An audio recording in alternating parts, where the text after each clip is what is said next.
नमस्कार।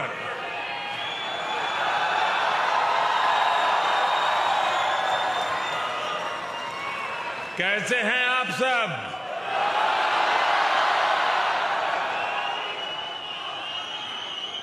मुझे बताया गया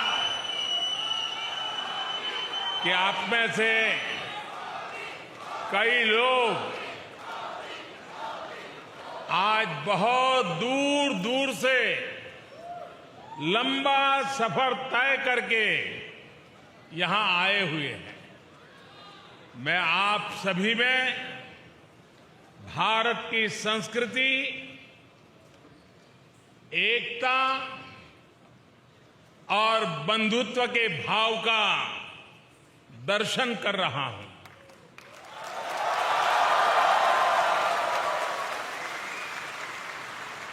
आपका ये स्नेह मैं कभी भूल नहीं सकूंगा।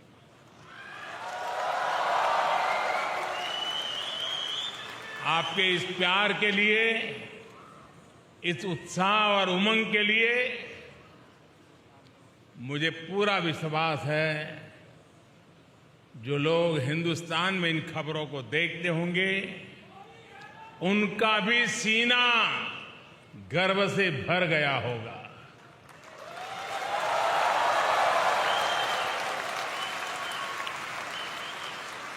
साथियों, आज का दिन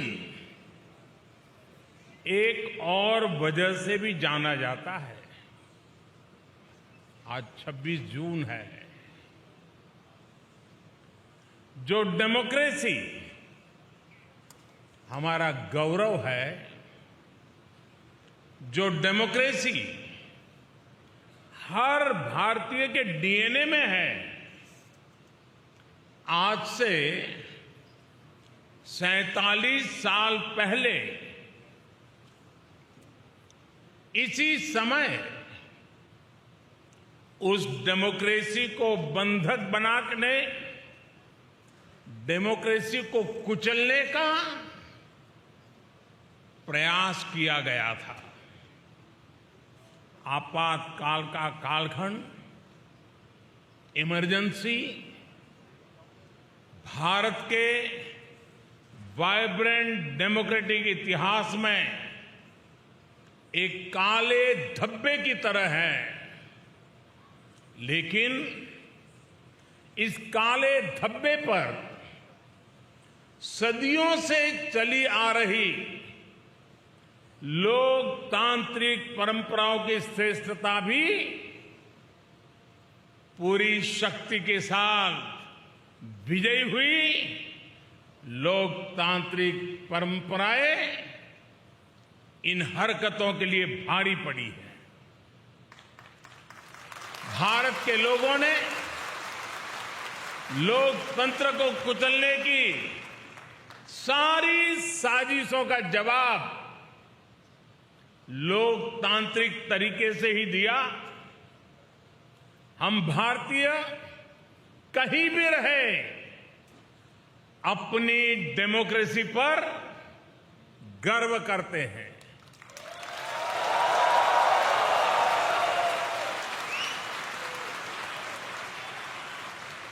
और हिंदुस्तानी गर्व से कह सकता है कि भारत मदर ऑफ डेमोक्रेसी है।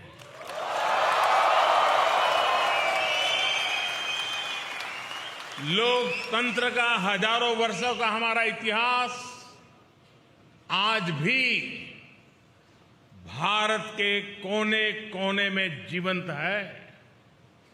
इतनी सारी भाषाएं, इतनी सारी बोलियां, इतने अलग अलग तरह के रहन सहन के साथ भारत की डेमोक्रेसी वाइब्रेंट है। हर नागरिक का विश्वास है, उसकी आशा है और प्रत्येक नागरिक के जीवन को सशक्त कर रही है। भारत ने दिखाया है कि इतने विशाल और इतनी विविधता भरे देश में डेमोक्रेसी कितने बेहतर तरीके से डिलीवर कर रही है। जिस तरह करोड़ों भारतीयों ने मिलकर बड़े बड़े लक्ष्य हासिल किए हैं, वो अभूतपूर्व है। आज भारत का हर गांव ओपन डेफिकेशन फ्री है।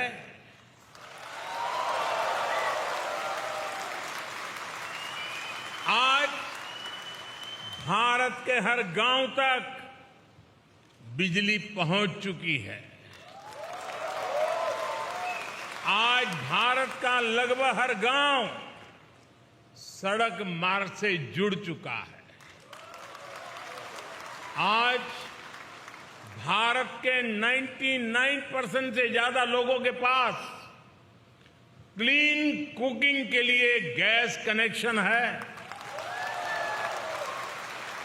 आज भारत का हर परिवार बैंकिंग व्यवस्था से जुड़ा हुआ है।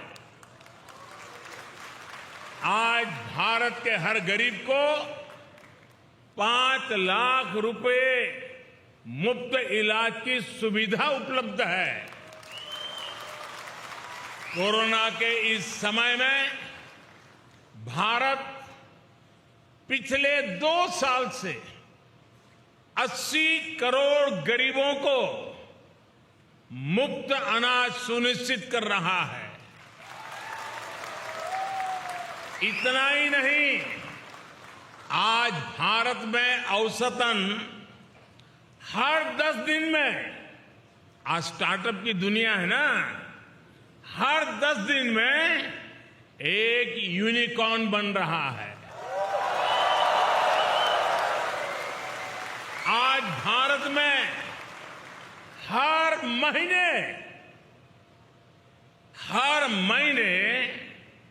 एवरेज औसतन 5,000 पेटेंट फाइल होते हैं।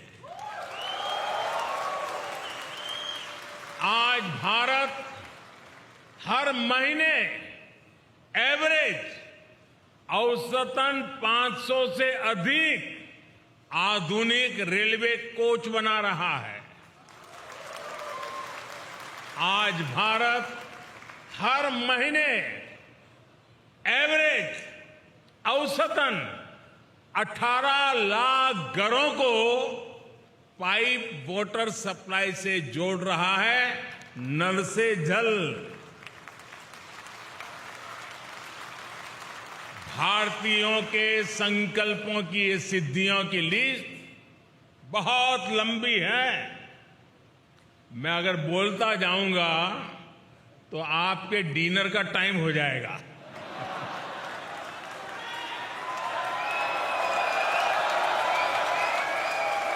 साथियों, कोई देश जब समय पर सही फैसले लेकर सही नीयत से सभी का साथ लेकर चलता है तो उसका तेजी से विकास होना निश्चित है। आप सभी इस बात से परिचित हैं कि पिछली शताब्दी में तीसरी औद्योगिक क्रांति का जर्मनी और अन्य देशों ने कितना लाभ उठाया। भारत उस समय गुलाम था और इसलिए वह इस दौड़ में बहुत पीछे रह गया। लेकिन आज 21वीं सदी का भारत चौथी औद्योगिक क्रांति में इंडस्ट्री 4.0 में पीछे रहने वालों में नहीं बल्कि इस औद्योगिक क्रांति का नेतृत्व करने वालों में से एक है। इंफॉर्मेशन टेक्नोलॉजी में, डिजिटल टेक्नोलॉजी में भारत अपना परचम लहरा रहा है। दुनिया में हो रहे रियल टाइम डिजिटल पेमेंट्स में से 40% ट्रांजैक्शन भारत में हो रहे हैं। आज भारत डेटा कंजम्पशन में नए रिकॉर्ड बना रहा है। भारत उन देशों में है जहां डेटा सबसे सस्ता है।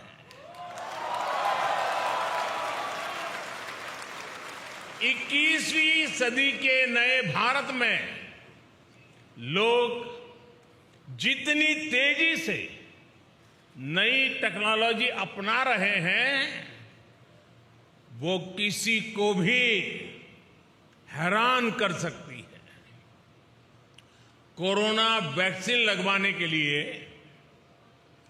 वैक्सीनेशन सर्टिफिकेट पाने के लिए बनाए गए कोविन पोर्टल पर करीब 110 करोड़ रजिस्ट्रेशन हुए हैं।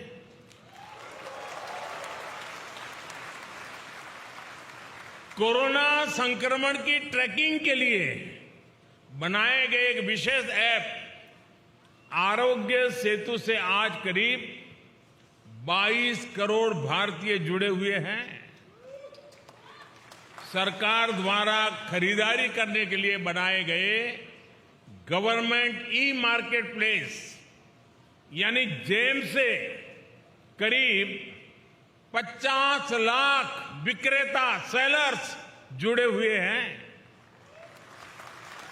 आज 12 से 15 लाख भारतीय ट्रेन से आने जाने के लिए हर रोज 12 से 15 लाख टिकट ऑनलाइन बुक करा रहे हैं।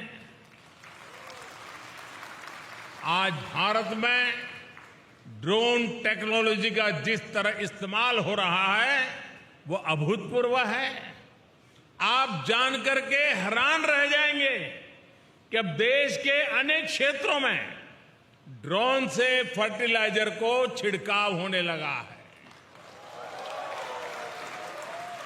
भारत में सरकार ने एक योजना शुरू की है, स्वामित्व योजना।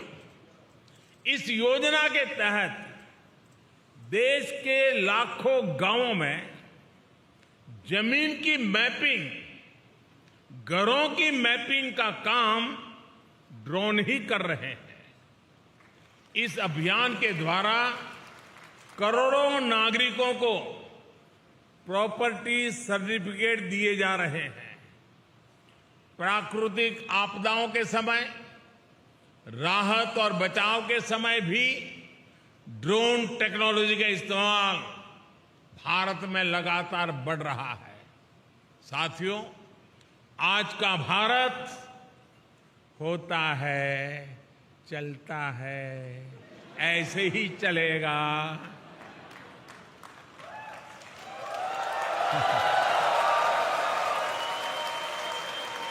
उस मानसिकता से बाहर निकल चुका है दोस्तों। आज का भारत की पहचान है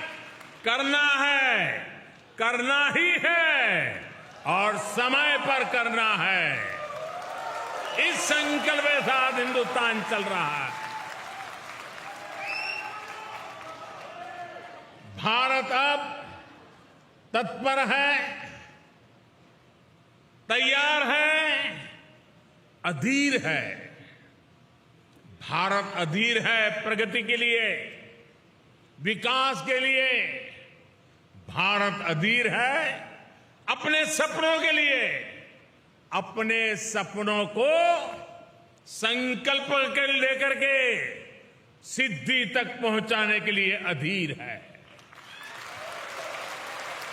भारत आज अपने सामर्थ्य में भरोसा करता है, अपने आप में भरोसा करता है।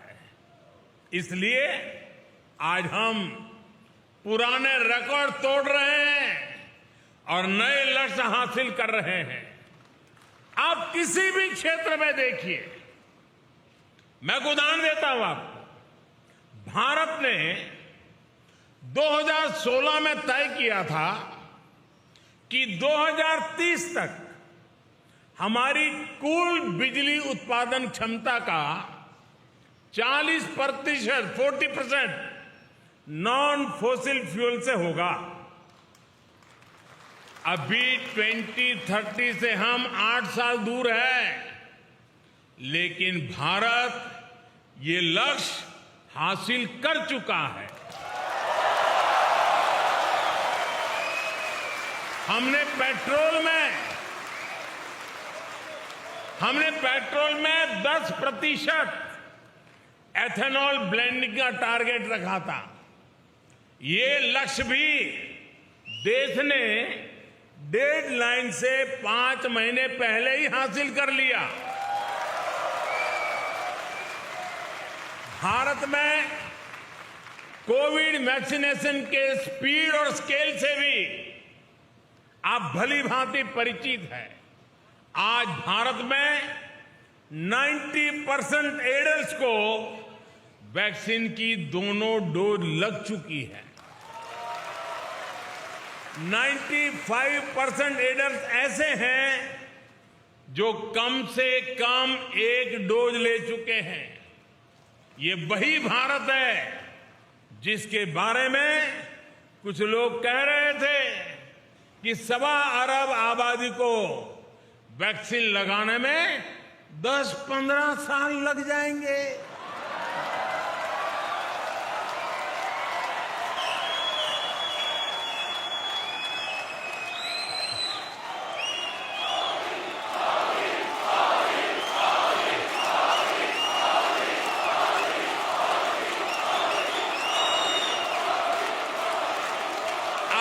जब मैं आपसे बात कर रहा हूं तो भारत में वैक्सीन डोज का आंकड़ा 196 करोड़ यानी 1.96 बिलियन को पार कर चुका है।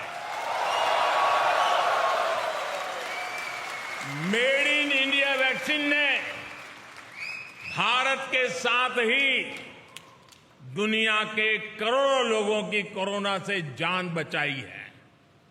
साथियों, मुझे याद है कि साल 2015 में जब मैं जर्मनी आया था तो स्टार्टअप इंडिया अभियान एक आइडिया के स्तर पर था, शब्द कान पे पड़ते थे। तब स्टार्टअप वर्ल्ड में भारत का कोई नाम निशान नहीं था, कोई जानता ही नहीं था। आज भारत में दुनिया का तीसरा सबसे बड़ा स्टार्टअप इकोसिस्टम है। एक समय था जब भारत साधारण से साधारण स्मार्टफोन भी बाहर से मंगाता था। आज भारत दुनिया का दूसरा सबसे बड़ा मोबाइल फोन मैन्युफैक्चरर है और अब भारत में बने मोबाइल दुनिया भर में जा रहे हैं।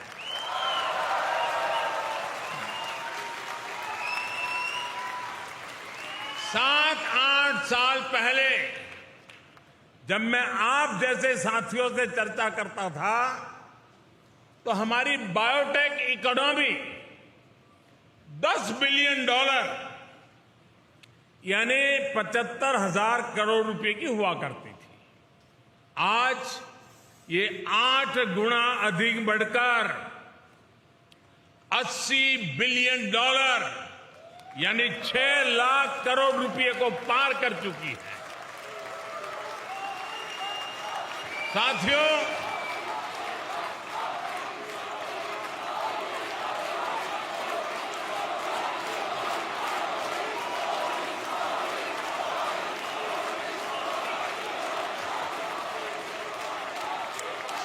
मुश्किल से मुश्किल हालातों में भी भारत के लोगों का हौसला ही हमारी सबसे बड़ी ताकत है।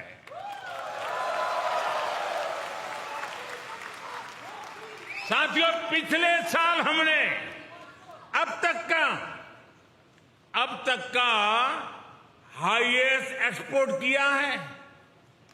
ये इस बात का सबूत है कि एक और हमारे मैन्युफैक्चरर्स नए अवसरों के लिए तैयार हो चुके हैं, वहीं दुनिया भी हमें उम्मीद और विश्वास से देख रही है। बीते ही वर्ष भारत ने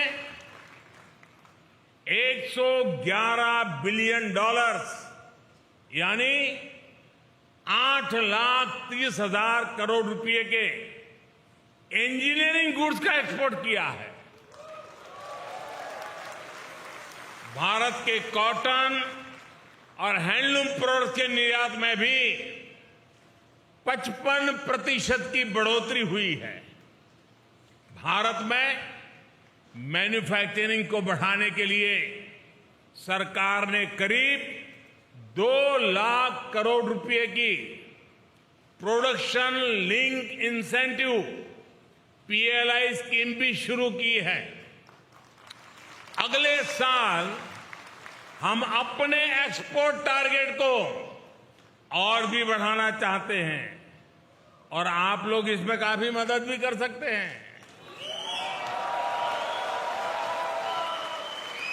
इसी तरह हमारा FDI इनफ्लो, विदेशी निवेश भी साल दर साल नए रिकॉर्ड बना रहा है। साथियों, जब किसी देश के नागरिक सबका प्रयास की भावना के साथ, जन भागीदारी की भावना के साथ राष्ट्रीय संकल्पों को सिद्ध करने में जुट जाते हैं, तो उन्हें दुनिया की बड़ी बड़ी शक्तियों का भी साथ मिलने लग जाता है।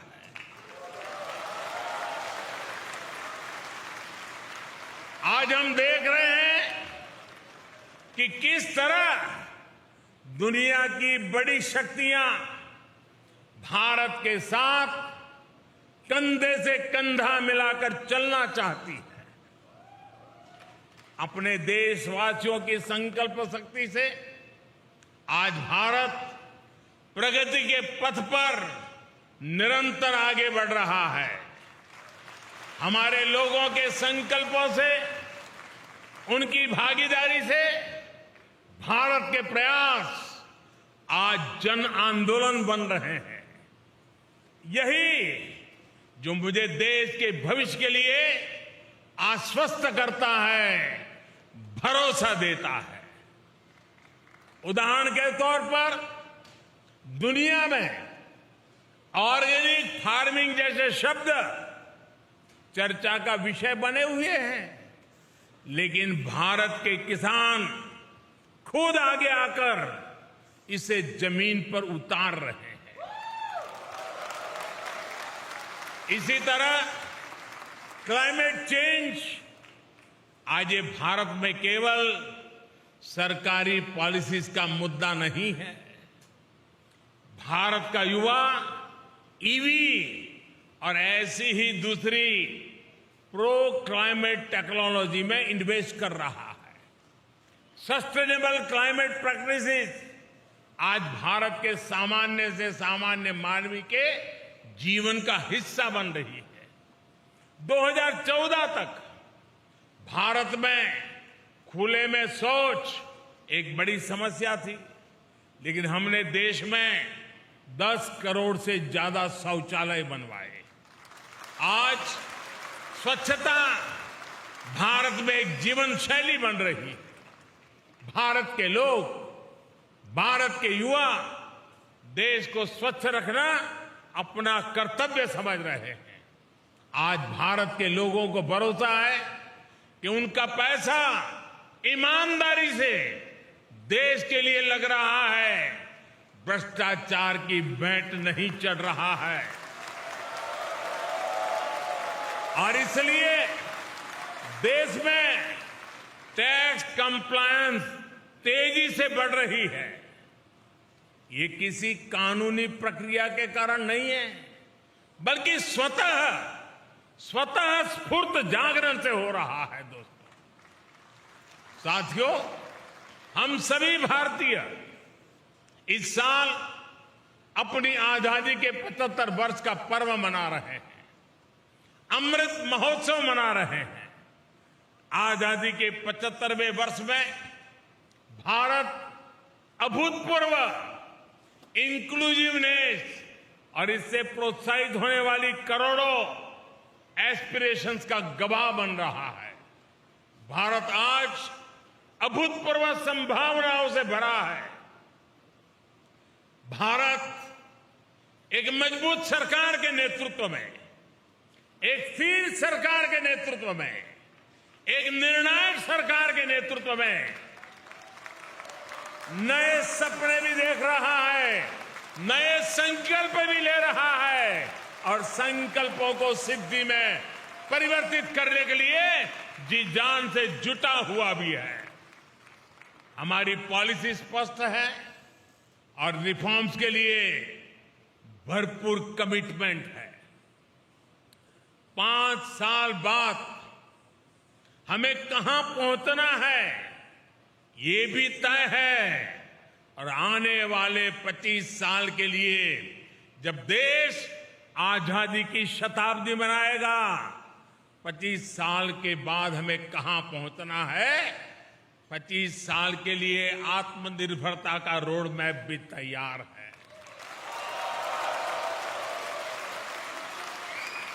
साथियों, वो दिन चले गए। साथियों, वो दिन चले गए जब दुनिया में कुछ होता था तो हम रोना रोते थे। भारत आज वैश्विक चुनौतियों का रोना रोने वाला देश नहीं है, बल्कि भारत आज आगे बढ़कर इन चुनौतियों का समाधान दे रहा है। Coalition for disaster resilience fund CDRI के माध्यम से हम पूरी दुनिया को आपदाओं से लड़ने में सक्षम बनाना चाहते हैं। आज हम इंटरनेशनल सोलर अलायंस के जरिए दुनिया भर के देशों को एक मंच पर ला रहे हैं ताकि सस्ती और एनवायरमेंट फ्रेंडली एनर्जी का लाभ दुनिया को दे सके। वन सन, वन वर्ल्ड, वन ग्रिड, ये सपना हमने दुनिया के सामने रखा है। इसके लाभ भारत ने बीते 8 वर्ष में खुद अनुभव भी किए हैं।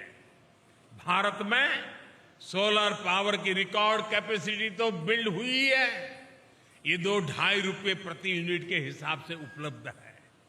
ग्रीन हाइड्रोजन को लेकर भी जिस स्केल पर भारत काम कर रहा है, जर्मनी जैसे मित्र देशों के साथ साझेदारी कर रहा है, तो उसमें भी मानवता का ही हित है। भारत में WHO centre for traditional medicine स्थापित होने से भारत दुनिया की प्राचीन चिकित्सा पद्धतियों का ग्लोबल सेंटर भी बन रहा है। साथियों,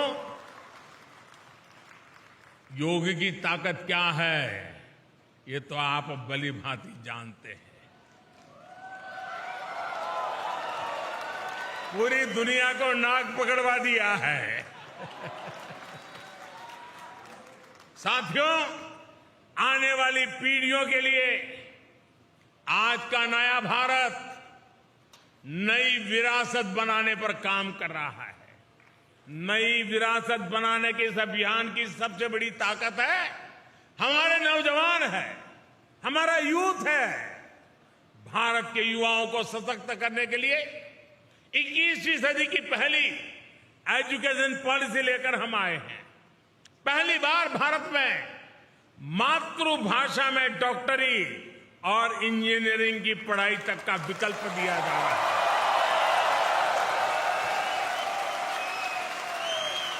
जर्मनी में रहने वाले आप सब लोग तो जानते हैं कि मातृभाषा में डॉक्टरी इंजीनियरिंग पढ़ने का कितना लाभ होता है।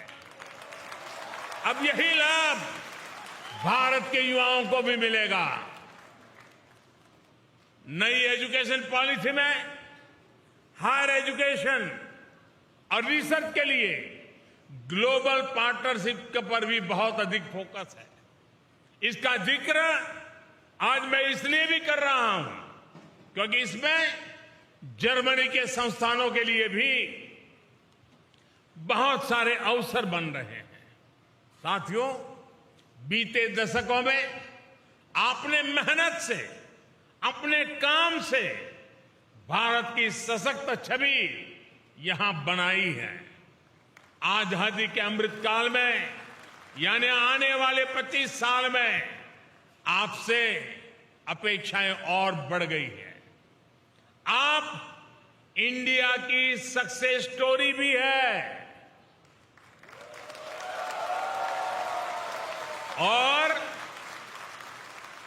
भारत की सफलताओं के ब्रांड एम्बेसडर भी है। और इसलिए मैं आप सब साथियों को, विश्व भर में फैले हुए मेरे भारतीय भाइयों बहनों को हमेशा कहता हूं कि आप राष्ट्रदूत हैं। सरकारी व्यवस्था में 1-2 राजदूत होते हैं, मेरे तो करोड़ों राष्ट्रदूत हैं जो मेरे देश को आगे बढ़ाएंगे।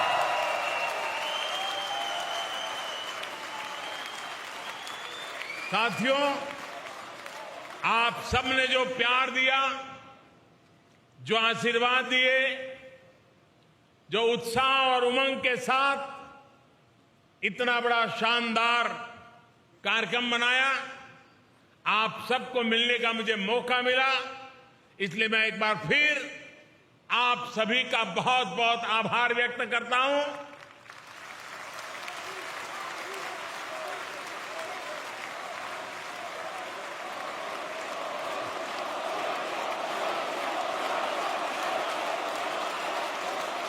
आप सब स्वस्थ रहिए, खुशखुशाल रहिए। भारत माता की, भारत माता की, भारत माता की। बहुत बहुत धन्यवाद।